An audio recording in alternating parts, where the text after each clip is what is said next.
Okay. All right. Yeah. You can let me know. I'll accept Facebook profile. Um. Sanit, we are live. Oh, did I lose you again? Oh, dang it. I lost Sanit. I hope she comes back. But anyway, if you can see me, I can't read. Well, if you comment on Facebook, I should be able to see your your comments. I'm not on Facebook officially right now, so you can leave your comments and I'll see it. But we're talking AFCON today. Still waiting on the Africans who are supposed to join me. I guess they're on African time. Got people on the continent. I mean, their teams. Well, one person's team didn't do good, so I can understand him not joining me.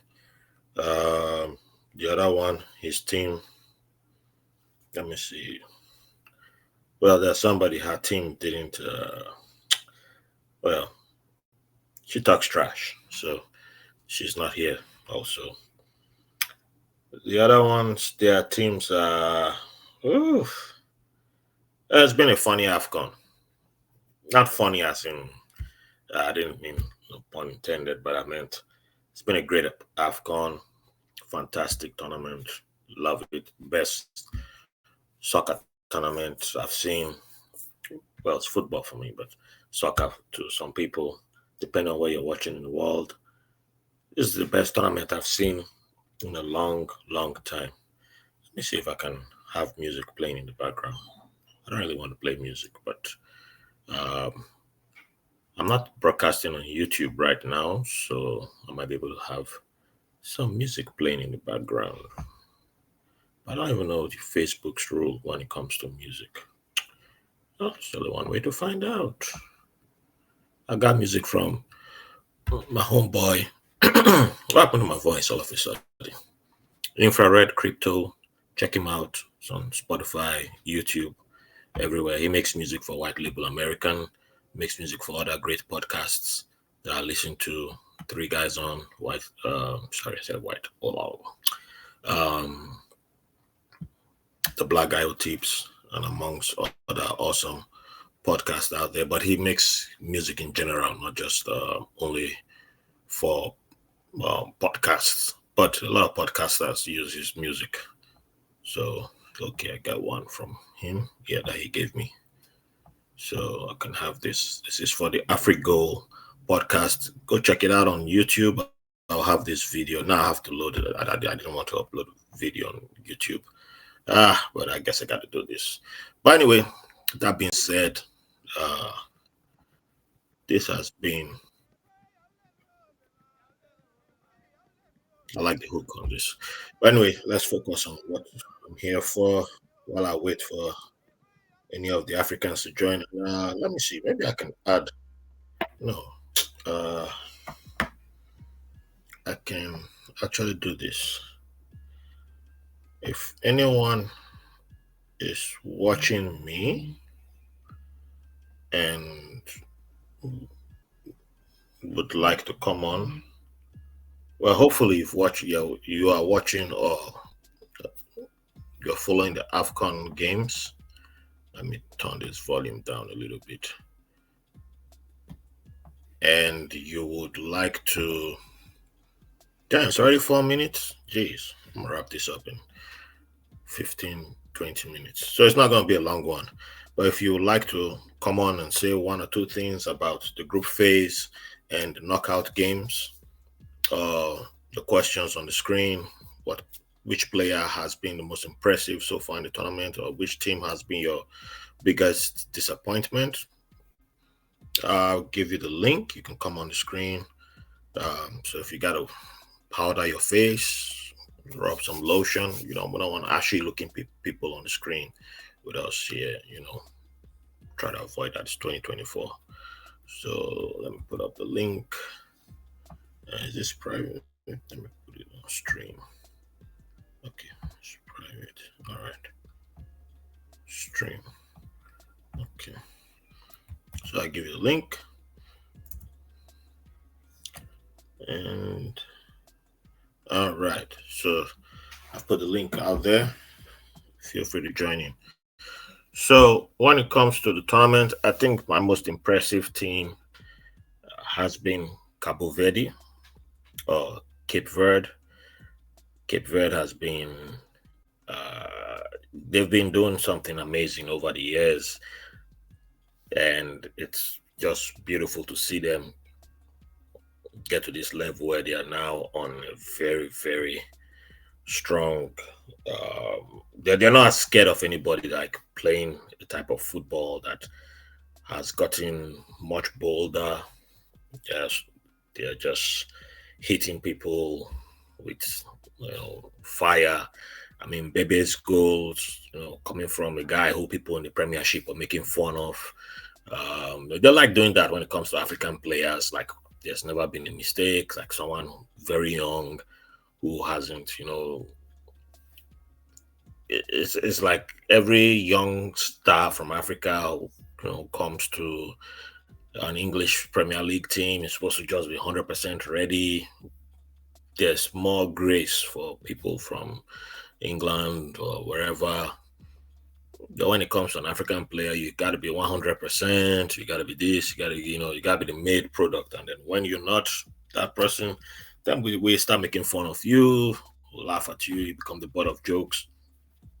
So it's taking Bebe sometimes to become the final product, and it's been fantastic seeing him find his people, and his people are Cabo Verde, and they've allowed him to, grow, find his place, and now they are reaping the rewards. And look how he's turned up for them. Cabral has been, everywhere, and they're all fighting for the team. They're not just showing up to fight as I'm a superstar. It's like almost the same thing that they were saying about Ziyech when, what's his name, that Cote d'Ivoire is now begging to come. Like, oh, not only Cote d'Ivoire, but I'll get to that in a little bit. You know what? This song sounding too loud. Let me turn it down a little bit. Oh, music still sounds a little bit loud. Oh. Okay.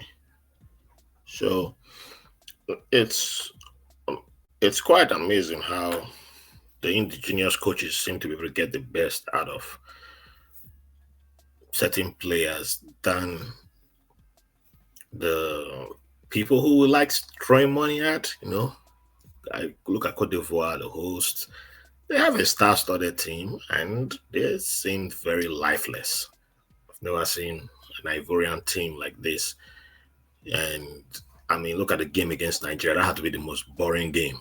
Even the 0-0 games, like the Tunisia South African game. Yeah, that game was dry, but the Cote d'Ivoire Nigerian game, both teams didn't know what they wanted to do. If not for that penalty, just, Nigeria's lined up so many defenders. I've never seen a Nigerian team do that. Cote d'Ivoire didn't. It's just like give Seko Fofana the ball. That guy has to shoot.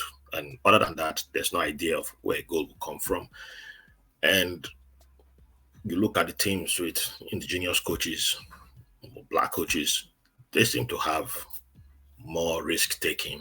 They seem to, go forward. Now, there's only one team that seems to be against that. That doesn't seem to fit that mold, and that was Ghana. But we'll come to Ghana in a little bit. Other than Ghana, the rest were, they were very, very out there. They were very strong, and they threw themselves at whoever they faced. And I think that's a sign for all the people begging someone like a heavy Renard to come take over that team, because he's going to bring that same type of football that most of these guys are frowning at right now. They're like, oh, our Africans, we play more of the African style of football that countries like Mauritania are playing, the Cabo Verde are playing. Look at Zambia with a whole lot of attacking options on their team. Avram Grant had them sitting back, bringing nothing forward. Look at the game against Congo. Congo should have had like 5, 6 goals. And then it's when it's too late, then Zambia is now coming out, like trying to take risks against Morocco. But by then it was way too late. South Africa, even their first game, they kind of were a little bit too cautious. And after Mali scored that first goal, they had nothing. But against Namibia, you saw them. They had the 8 Mamelodi Sundown players, and then you saw the local talent really display. They've really put to shame this. Oh, we got the EPL mentality of, everything has to depend on England. You got to be in England, and then it's like, okay, where are the English players? Well, which English player can you say, English-based player that has been the star of this tournament? None. Mo Salah got injured, unfortunately. He's someone who, there's no space for him. There's nobody giving him that space. Mustafa Mohamed, he's been very good. He's not based in England. Unsue, who's got 5 goals, he's not even playing as a striker in Spain. It's right back from what I hear in second division. Hakimi, all these players, but it's the message is that we need to focus on building our talent. And I think I was listening to the Five-A-Side podcast, and I highly recommend it. There's a lot of African history there. There's a lot of things happening in African football from the technical side of it that many of us don't take seriously. We only just, Africans need to play like Europeans, and we don't. We do not. It's the stuff that's making Ghana struggle on the field. It's the stuff making Nigeria struggle on the field. The way we don't have our midfielders being able to do anything. Nigeria does not even have midfielders, to be honest. We have somebody who's a Nepo baby on the field right now. And when you look at teams like Cabo Verde and you see how they're moving the ball, you see South Africa, Mokena. Mokena is just like a general in that midfield. The ball comes to him, he has a vision. He knows where the ball is going. He knows where you are. He knows if he's giving it to Pesitao. He knows if he's giving it to the ball header, Maseka. I've forgotten Zwane. The way he just distributes the ball is a beautiful thing to see. Look at the Egyptians. They may not have won a game, but if that had been Nigeria and if Victor Osimhen got injured, Nigerians would just start, oh my God, start praying, prayer and fasting. Man, Salah got injured. Okay, what's the plan B? Egyptians stepped up. That's a team. Cameroon was without their captain, Vincent Abubakar, the guy who scored 8 goals at last AFCON. And they still got goals from other players. That's a sign that that's a team. It may not look pretty, but it's a team. Now, the biggest team that still stepped up was Senegal, followed by Morocco. The Morocco-Congolese game showed Morocco's weakness. And yeah, I think if you're going to beat Morocco, you prefer to play them earlier in the day. Because I think the heat, from what I'm hearing over there, is really humid. May have played a factor, but which made Tanzania's Amruchi, who's of Algerian descent, and if you follow the politics on the continent, then you know that he may have let the politics get it there, but he shouldn't have said what he said out loud. You can keep it in here. If you go online, you see all that stuff. It's a conspiracy. However, Morocco has periods of the game where nobody has done what they do, and then there's periods where they go down. So those periods where they go down, that's where you can really hit Morocco hard. So the game against South Africa is like a beautiful game to come, where Morocco, South Africa, I think both of them match each other. And then there's the outside of the game where the political side of it, if you know the history, if you know like what's happening in Gaza right now, there are people who use certain languages, and we're not going to go in there. So let's start with the official knockouts. Just go through the knockout games quickly, since people who I was expecting to be here aren't here. Let's see. I know the first one is first knockout games. Angola, Namibia. So we have another Southern African derby. So Namibia didn't do good in their first derby that they played against South Africa. Could it be because most of the Namibians play in South Africa that they lost that game? I think it was that first goal, the penalty, which was very carelessly uh, Hannah Moob carelessly considered that penalty. So if they avoid something like that against Angola, and the Angolans they've really been they really picked up their game after starting slow against Algeria. Uh, Namibia is still in it. They're still in it. I like their coach. I like their team, and my man Peter Shalulile, who's actually one of the best strikers at this tournament. He hasn't officially started the tournament yet because he hasn't scored. I think Namibia can take on Angola. It's a 50-50. This one is a 50-50. Angola has also played beautifully. They've stepped up. They really stepped up after tying with Algeria. So yeah, that's a close one. I would say Angola slight favorites, but so I'll say Angola, but I'll say 51-49. Second game, Nigeria Cameroon. Now, if you're going by those who strictly on European football, they will say Nigeria. If you're going by history, Nigeria, because knockout games, Nigeria has defeated Cameroon. I don't think Cameroon has beaten Nigeria in recent AFCON history.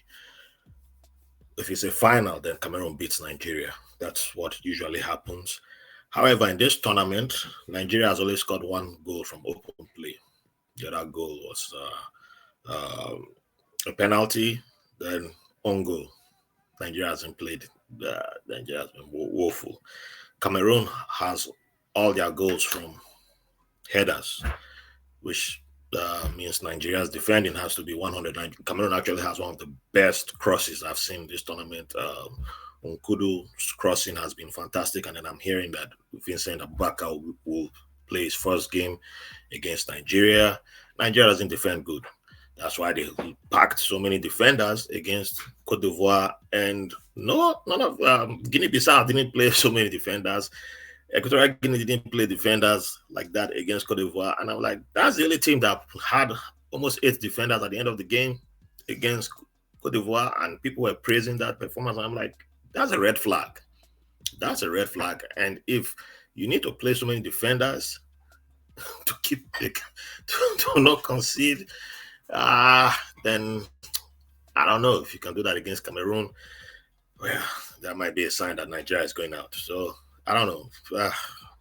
I think if it's based on the Nigerian luck factor, then Nigeria win. But if it's, I don't know. Something says Cameroon, because the way Cameroon came back against the Gambia, I think that should be Cameroon's game. Equatorial Guinea.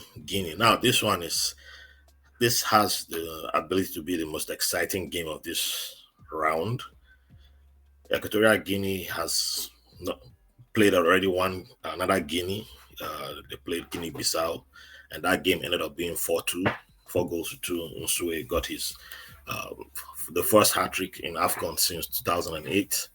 So I think this game has the ability to be another hat-trick. I will hope, what's his name, Gurasi, who's actually the hottest African striker in Europe, is fully fit. I don't think he was fully fit against Senegal. So I hope he's fully fit this time. It would be good to see both of them clash in this game. Otherwise, Guinea has Mohamed Bayo, who's also another good striker. So Guinea has quite some good strikers. But the two Guineas, this should be fantastic, because Equatorial Guinea is they're solid, and it's two fantastic indigenous coaches going at each other too. So, and Guinea is kind of like the Mexico of Africa. They always make it to the next round, but they've never won a round of 16 game in like forever. So let's see if they can do it this time. Um, I'll say Equatorial Guinea is slight is favorite, 60-40. Egypt, DR Congo. Now this one is tough. Both teams didn't win a game in the group stage. Draw specialists. Somebody has to win this time. But Egypt has the ability to draw this game and make it to the next round based on last AFCON. I need one of those two coaches to be out of the tournament. I honestly don't know who I want out, but I like Egypt. I do like Egypt a lot. Personal bias, but I love Congolese music too. So it's very tough. I will do the let's say cowardly thing. I'll just say I won't pick anybody on this one. I will step aside. Cabo Verde, Mauritanian. Now I wish these two teams weren't facing each other. I really like both teams. I love their coaches. I would have loved to see them make it to at least the quarterfinal, but one person has to go.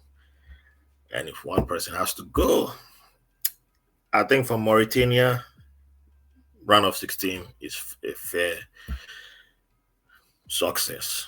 Cabo Verde should keep going. But if Mauritania takes this game, I wouldn't be surprised, to be honest.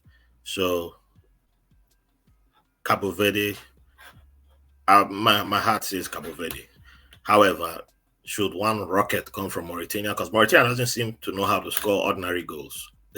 All their goals have been fantastic in this tournament, beautiful goals. So, yeah, I wouldn't be surprised Mauritania wins this one. Senegal, Ivory Coast. Now, this before Ivory Coast made this the round of 16, this was straight clear victory for Senegal. This was straightforward. Teranga Lions trashing them. Not even like it was a trashing victory. However, they fired that French guy who I don't know why he got that job in the first place. Because I saw them in qualifying, I was like, this team is boring. This was boring. The problems were already there before the tournament began with Cote d'Ivoire, which was very sad. Which was very sad. And then they were trying to sneak in Heavy Renard. Oh, he won the 20 was it 2015 AFCON with Cote d'Ivoire. So can France borrow us this guy so he can come coach? I'm like, what is wrong with you guys? You have Ivorians who can coach, but now they're stuck with the option. It looked like they didn't want to go with him, but now they're forced to go with their current coach. Some crazy things have happened in football, if you know what I mean. I wouldn't be surprised if they pull off an upset, but I will go with Senegal. Senegal should be able to take care of this team. The way Senegal has played, the way Senegal has handled um, the way Senegal handled Guinea, the Gambia, Guinea, Cameroon, which aren't easy teams to face any time of day. Senegal should handle them.